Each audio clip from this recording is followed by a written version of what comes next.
Karima, let me start off with you. Good morning. Good morning. What are they celebrating today? Well, I think what the African National Congress is trying to do is to close the chasm between itself and its base. As you know, they've been on mobilization efforts since Monday when the NEC held its meeting. And the message that they've received from the people of the Northern Cape hasn't always been pleasant. In fact, people have been very plain speaking about the shortcomings in municipal services and so on. So I think the African National Congress is very aware of the optics of what it looks like, because generally this is, has been in the last few years seen as a bash as a party. But of course you can't be celebrating when 10 million people are unemployed, Jane. So I think there is an effort. Yesterday, for example, the ANC Deputy Secretary General, Jesse Duarte, chastised the leadership for being arrogant, for not listening to people. So I think the ANC is very desperate to, one, to be appearing to be listening, two, to contain the idea that there's a fat party going on when people are struggling to get jobs, where children who've just written matric and passed perhaps might not get into university or get jobs. So I think there's a desperate effort for credibility and for a message that will land softly in a very, very difficult economic environment. Voyo, I mean, are you getting a sense that the message that the ANC is trying to get out there is going to be effective there? What have people been telling you? Yes, indeed, Jane, and I think Karima Brown is 100% correct. If anything, I think in the short message that Cyril Ramaphosa delivered here this morning in front of the family and the few people who were here was in fact along those lines, saying that as much as there are a lot of things that aren't going right at the moment, they still believe, as the ANC collective, that one, they enjoy the faith and confidence of a majority of the people of this country. He also believes that notwithstanding the rifts that we have seen, especially over the past couple of years, they have what it takes to, one, unite the African National Congress, but secondly, lead South Africa to where it is supposed to be, notwithstanding the fact that we've seen massive, record high unemployment levels, an economy that is in crisis, but he still believes, and that was the central message that he gave here this morning, which he said was a report that he was giving to this stalwart who was the founding Secretary General of the ANC, Solomon Plaatje, but also to other people who came before them, who formed the African National Congress as a vehicle that they believed was best placed to take forward and carry the hopes and aspirations of the people of South Africa. That's what he believes, that's what he says. Is that resonating with people there? We're talking a lot about the perceived bad behavior.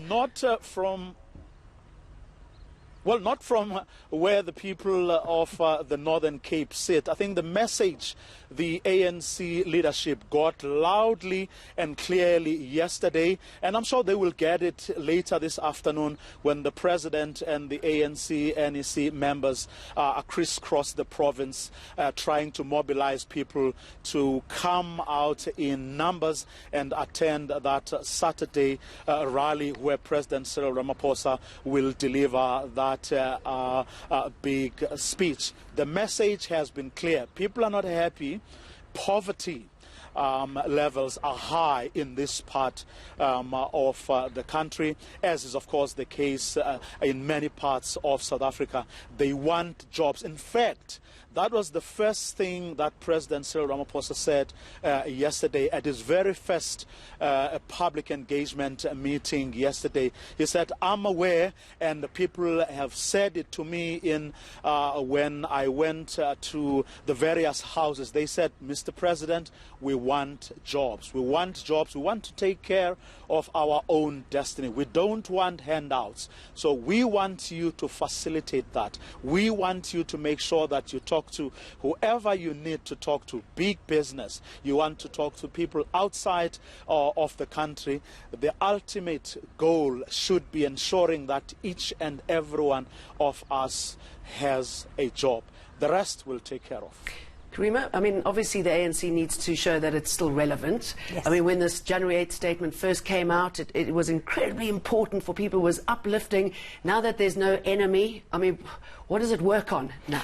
Well, I think, you know, all revolutionary organizations has its mythologies, and the January 8th statement is steeped in mythology and, of course, people's memories. But the ANC's glory days are behind it. What the ANC now needs to do is future-proof itself, which means that it needs to do things differently. For starters, it needs to clean up its own backyard. It needs to get rid of the corrupt people in its organization. The reform that needs to happen in the party needs to be reflected. People need to be able to see. Are there people in there who can do that? I think there are. The big question is whether the faction that supported Cyril Ramaphosa has grown since he has taken power. It's now been 2 years, since 2017, 3 years actually. And so we're going to see the extent to which he's been able to stamp his authority on the African National Congress. Because remember, we have a party system. So he doesn't have the luxury, even though he speaks to South Africans directly, he doesn't get voted directly. So he has to water those roots in the party, which sometimes hamstrings him, because obviously we want him to act a lot faster, we want things to happen, but he's got to consider party considerations vis-a-vis what is also in the best interests of the state. So it's a tightrope that you walk, but anyone who wants to lead in a party political system can't leave the party behind. So when he speaks, one has to kind of put an ANC lens through it and say, will this pass muster in a deeply divided organization? And I think that is Ramaphosa's biggest challenge. And of course, we are beyond diagnoses of the problem. Everyone knows what the problems are. People also know what the policies are. People want implementation. They want the lights on. They want the water to come out the taps. They want it to be drinkable. They want it to be safe. They want the children to be able to read and write. It's as basic as that, Jane. And that is why it matters. Because when the ANC sneezes, we all catch a cold. Because it still commands over 60% of those who vote in this country support. So what it does is really important. But more importantly, what it doesn't do also affect huge, swathes of people. So, for example, the state of municipalities. Some of the poorest municipalities are in a place like Kimberley, and in a place like the Northern Cape. They've got agriculture as their base and mining. For mining, you need energy. Now, if you're going to have blackouts like we've been having and load shedding with Eskom, you immediately impact the ability of mine workers and their job security.